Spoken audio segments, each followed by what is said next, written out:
Long before threads were spun or looms invented, Africans clothed themselves in what the land gave freely.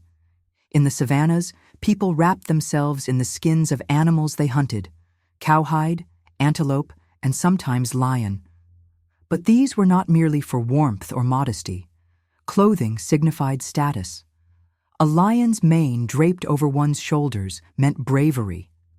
Leopard or cheetah skins were worn only by warriors, chiefs, or ritual leaders, those believed to have earned the spirit of the animal. In East and Southern Africa, these skins were adorned with beads, bones, feathers, and teeth, often from the same animal, a form of wearable storytelling. Each detail whispered of courage, lineage, or spiritual favor. Elsewhere, particularly in Central Africa, barkcloth was king.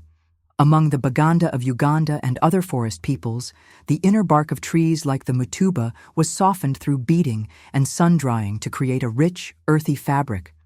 It was used for rituals, burials, and sacred clothing not just for the body, but for the spirit. This was Africa's earliest wardrobe, sacred, symbolic, and rooted in the land. As technology and trade evolved, so too did clothing.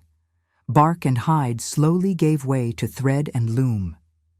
In what is now Mali, Sudan, and Ethiopia, archaeological discoveries reveal looms and spindle whorls that date back thousands of years. In ancient Egypt and Nubia, linen weaving was already sophisticated, with fine garments worn by both royals and commoners. Farther south and west, indigenous African communities developed their own weaving traditions without outside influence. In Ghana and Nigeria, cotton was cultivated, hand-spun, and woven on narrow strip looms. These strips were then sewn together to create wider cloths. Among the Yu and Ashanti, this evolved into kente, a symbol of pride and precision, each design named and encoded with meaning. Meanwhile, in Congo and Cameroon, the raffia palm was stripped and woven into kuba cloths, firm, geometric, and deeply tied to ceremonial life. Even in Ethiopia's highlands, early Christian communities used flax to produce shema cloth, which still graces church rituals today.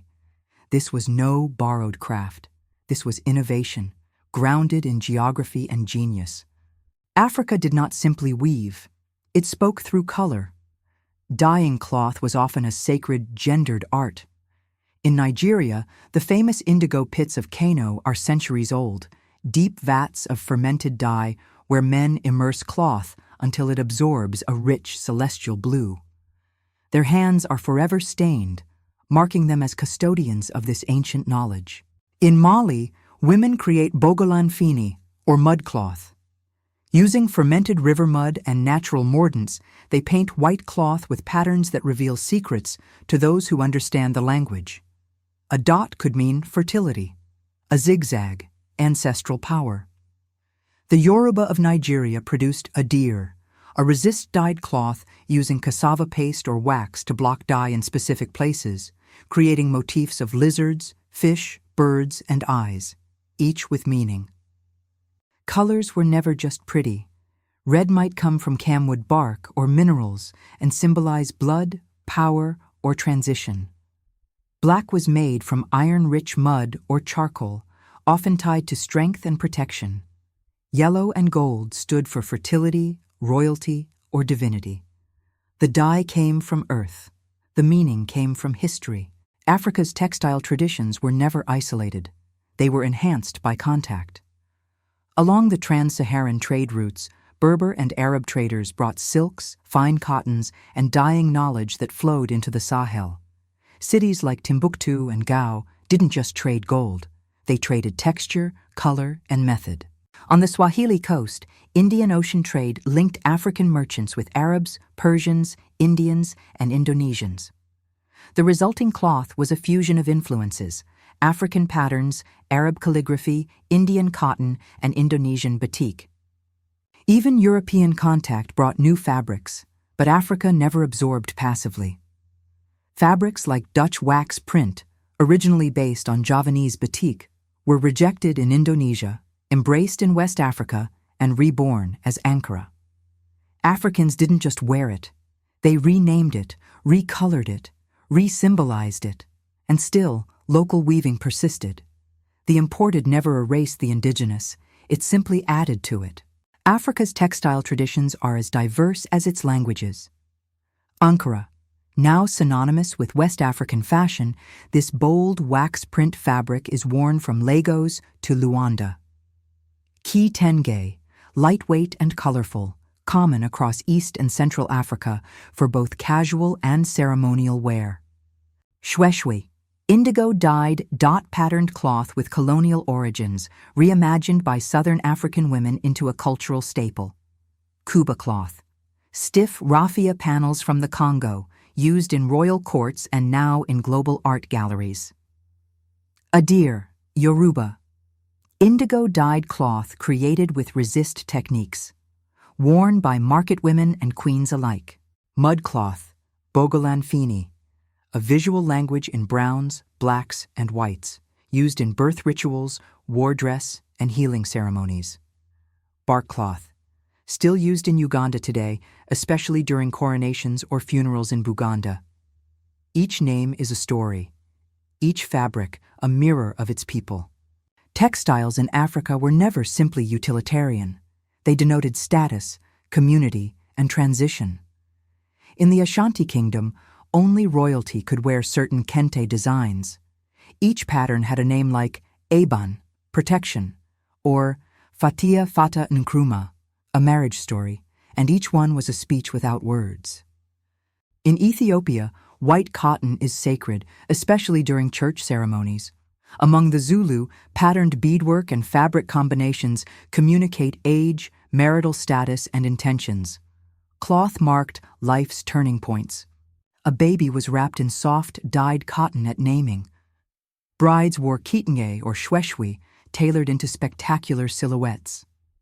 Elders were buried in bark cloth or raffia, believed to reconnect them to the soil. In many cultures, fabric was not bought. It was gifted. It was earned. African textiles are visual proverbs. A diamond pattern might speak of wealth. A spiral could suggest journey or transformation. A specific triangle might represent femininity, or a snake motif, wisdom. Colors, too, were coded. Gold for royalty and sun, green for life, prosperity or rain, red for passion, blood or revolution, white for cleansing, spiritual rebirth, blue for harmony and community.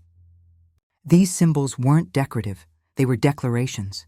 You didn't just wear a cloth, you wore a message. Today, African textiles have gone global. Ankara walks the red carpet. Mudcloth graces luxury sofas in New York. But while the world copies, Africa leads.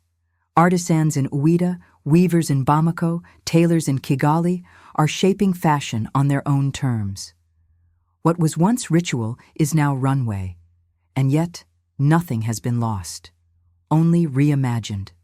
The future of African textiles lies in honoring the past while creating anew.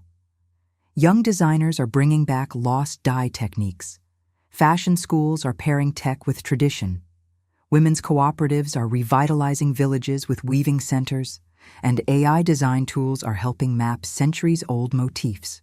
Ethical fashion is no longer a trend. It's a return to African values, slow production, local material, shared profit. And perhaps the greatest revolution is not in cloth, but in who controls the story. To wear African fabric is to wear a continent's memory. Every fold remembers a grandmother's prayer. Every thread recalls an ancestor's journey. Every color sings a different song. This is not just fashion. This is identity, stitched in silence and worn in pride.